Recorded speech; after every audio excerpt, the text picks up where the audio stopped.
যেহেতু আপনারা জানেন এই যে কান কান যে ছিঁড়ে নিয়ে গেছিল দাঁতে কামড় দিয়া, ওই মামলার বাদী আমি। তো উনি আমার ব্যবসায়িক প্রতিষ্ঠানে, ওনাকে আমি নিয়োগ দিয়েছিলাম। তো ওনার সেই ঘটনা থেকেই কালকে এই মামলা উঠায় নেওয়ার জন্য আমাদের স্থানীয় এই সিনিয়র নেতৃবৃন্দ আমাকে বিশাল প্রেশার প্রয়োগ করছে। তো সেটাতে না করাতেই আজকে এই ভোররাতে আমার লাইব্রেরিতে দুলাই যোদ্ধা যারা ছিল তাদের, শহীদ ওয়াসিম, শহীদ তাহমিদ, তাদের স্মৃতিস্তম্ভ এনেছিল। এনে জিয়াউর রহমানের, ম্যাডাম খালেদা জিয়া, তারেক রহমানের যে জীবনী নিয়ে যে বইগুলো ছিল, এগুলো ছিল। অনেকগুলো পাখি এনে আপনার জীবন চলে গেছে, 8-10টা পাখি। তো সেই জন্য আসলে পরিশেষে এটা সামান্য একটা একটা ঘটনা তো কিছুই না। আজকে যেই প্রেস রিলিজ আমরা পাইলাম যে আমি আওয়ামী লীগের দোসর, তো এটা একটা কাজ দিয়ে, বাংলাদেশ জুট মিলের ভিতরে একটা কাজ দিয়ে, যেটা প্রকৃত ঘটনা, এটা থেকে যাতে কাজটা আমি করতে না পারি, ঠিক এই গ্রুপের কাজ ওনারা আমার সহযোগিতা চাইছে। এটা মাননীয় প্রধানমন্ত্রী তারেক রহমান এই বিপুল ভোটে নির্বাচিত হওয়ার পরে প্রথম সিগনেচার করা এই কাজটা, আমি যতটুকু জানি এই কাজটা নিয়েই জানালাম। কাজটা যদি ওনারা করতে যেতেন সেটা আমি আর করতাম না, কারণ আমরা ডক্টর আব্দুল মঈন খান স্যারের আদর্শে, ওনার যে সততা, নিষ্ঠার রাজনীতি, সেটা থেকে বড় হয়েছি, আমরা তার মধ্যেই থাকতে চাই। কিন্তু আমাকে এইভাবে ট্যাগ দেওয়া একটা ছবির কারণে, এটা আমি কোনোভাবেই মানতে পারি না।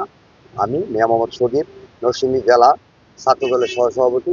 এটা আমি এই সম্মানজনক পদ, যদি কোনোদিন আমি অপকর্ম করি, সেই পদ আমার থাকার কোনো যোগ্যতা নাই। কিন্তু এইভাবে নোংরাভাবে আমাকে এই মানসিক নির্যাতনে রাখার কোনো মানে হয় না। আমার পরিবার, আমি, আমার সাথে যারা ছাত্র দলের রাজনীতি করে, তাদের জীবন আজকে হুমকির সম্মুখীন। বর্তমান ডিজিটাল যুগ, এই যুগের যে কার্যক্রম, সন্ত্রাসী কার্যক্রম সব আপনারা জানেন। দাঁত, ছুরি, গুলি, অনেক কিছু হতে পারত, কিছুই নেই, কানে কামড় দিয়েছি। অর্থাৎ ফ্যাসিস্ট আওয়ামী লীগের পরিকল্পনার মধ্য দিয়ে বিগত কিছুদিন আগে একটি ঘটনা ঘটেছিল, ওইটার ধারাবাহিকতায় পরিকল্পিতভাবে কানে কামড়কে তারা ভাইরাল করার জন্য, মিডিয়াকে প্রচার করার জন্য, মানুষের মনে বিভ্রান্তি করার জন্য উদ্দেশ্য প্রণোদিত ভাবে সেই মিথ্যা সংবাদটি ছাপিয়েছিল। মামলা হয়েছে। মামলা কিভাবে কি লেনদেন পরিকল্পিত, আগে বলেছি যে কিভাবে ব্যথা পেয়েছি, হতে পারে এটা আত্মঘাতী হতে পারে, নিজেরা করে নিতে পারে। অর্থাৎ এটাকে ভিন্ন খাতে প্রচারিত করে বিএনপির ভাবমূর্তি নষ্ট করার জন্য পরিকল্পিত একটি কাজের, এই কাজের একটি পরিকল্পিত অংশ।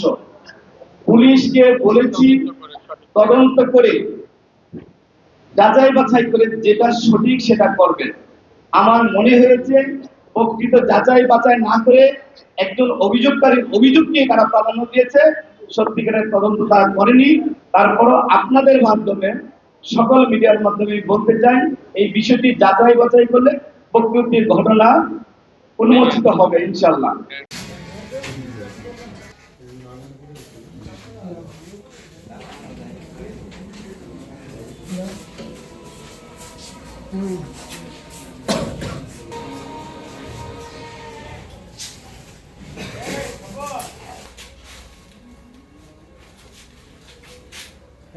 হয়ে গেছে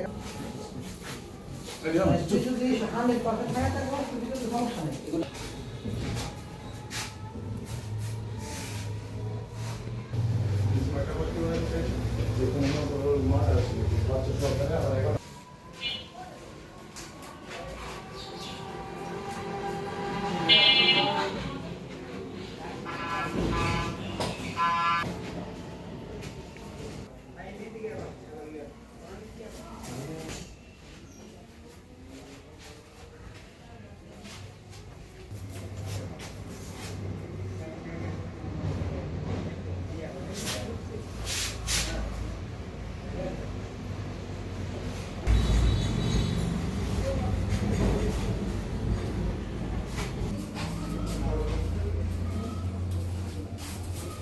কয়টা পাখি ছিল, মারা গেছে কয়টা পাখি?